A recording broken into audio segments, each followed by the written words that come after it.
Eliana, bonjour. Bonjour Daniel. Alors, de qui allons-nous parler aujourd'hui ? Alors, j'ai envie de vous faire sourire, on va dire ça comme ça, Oui, on va essayer, et de vous parler d'un rabbin chassidique qui s'appelle le Bostonner. Est-ce que ça vous dit quelque chose ?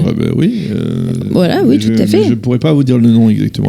C'est Levi Yitzhak Halevi Horowitz dont on parle aujourd'hui, qui est le fils de Rabbi Pinchas David Horowitz, qui a créé la chassidoute de Boston, et c'est la raison pour laquelle il se fait appeler le Bostonner, parce qu'on oublie parfois que de nombreux noms des chassidouillottes, c'est l'endroit où ces chassidouillottes ont grandi.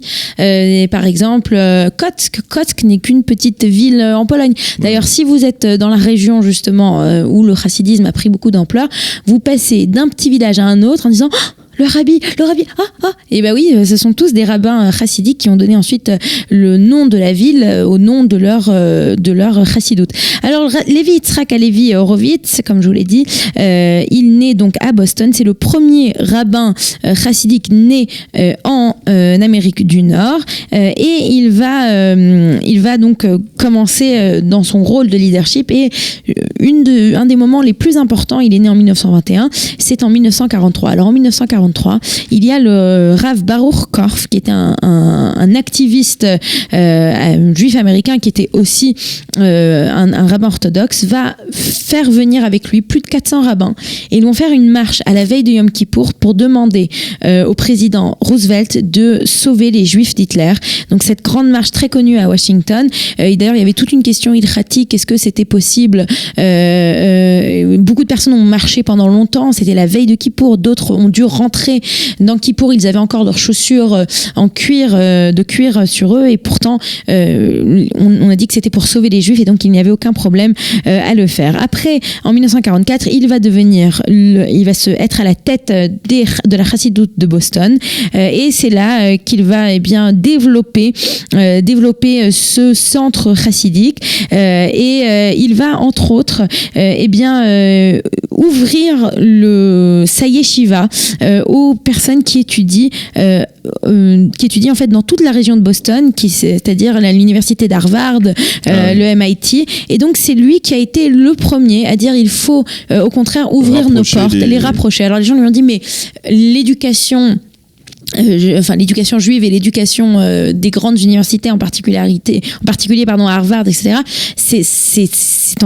Ça va en opposition. On peut pas véritablement les mettre ensemble. Il a dit non, pas du tout. Au contraire. Et c'est grâce à lui en fait que de nombreuses personnes qui sont venues étudier dans ces collèges américains ont retrouvé leurs racines juives avec le temps et avec leur fréquentation en fréquentant la yeshiva du Bostonner. En 1984, il va aussi décider de s'implanter en Israël. Il va créer une communauté à Arnof, donc à Jérusalem, donc pas très loin d'ici, qui va s'appeler Givat Pinkus. Et ensuite, à partir de ce moment-là, à partir de 84, il va diviser son temps entre Israël et Boston. Il passera 6 mois ici et 6 mois non. 6 mois ici et 6 mois là, pardon. Et il va ensuite, en 99, développer aussi une partie de Beitar, dans la ville de Beitar, où il va avoir une partie donc de ces chassidim de Bostonner. Au moment de son décès, ce sera en décembre 2009, mais en juillet déjà, il a un arrêt cardiaque. Il se trouve donc à Jérusalem. Il sera à l'hôpital de Shaare Tzedek. Il va décéder le 5 décembre 2009, le Shabbat Vaishlach, et il sera enterré au Har HaZeitim, au Mont des Oliviers. C'est donc ces enfants qui vont continuer la dynastie du Bostonner. Ils sont ici en Israël. Et une partie est ici en Israël, et une autre partie est restée à Boston.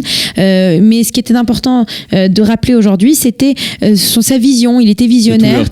Cette ouverture, et peut-être il l'a fait un petit peu avant, par exemple les Lubavitch. Aujourd'hui, on ne peut pas se rendre dans une université aux États-Unis, même la plus petite des universités, on y trouvera un centre Chabad. Eh bien, c'était lui le premier à montrer l'importance d'ouvrir les portes de la yeshiva pour raviver la Yiddishkeit, le judaïsme de tous ses étudiants. Merci beaucoup, Eliana. Bonne journée, Daniel. Bonne journée. Vous aimez l'histoire juive ? Retrouvez Eliana Gurfinkel dans Un jour notre histoire sur Studio Kalita, c'est tous les matins, pour découvrir ensemble les événements et les personnages qui ont fait notre histoire.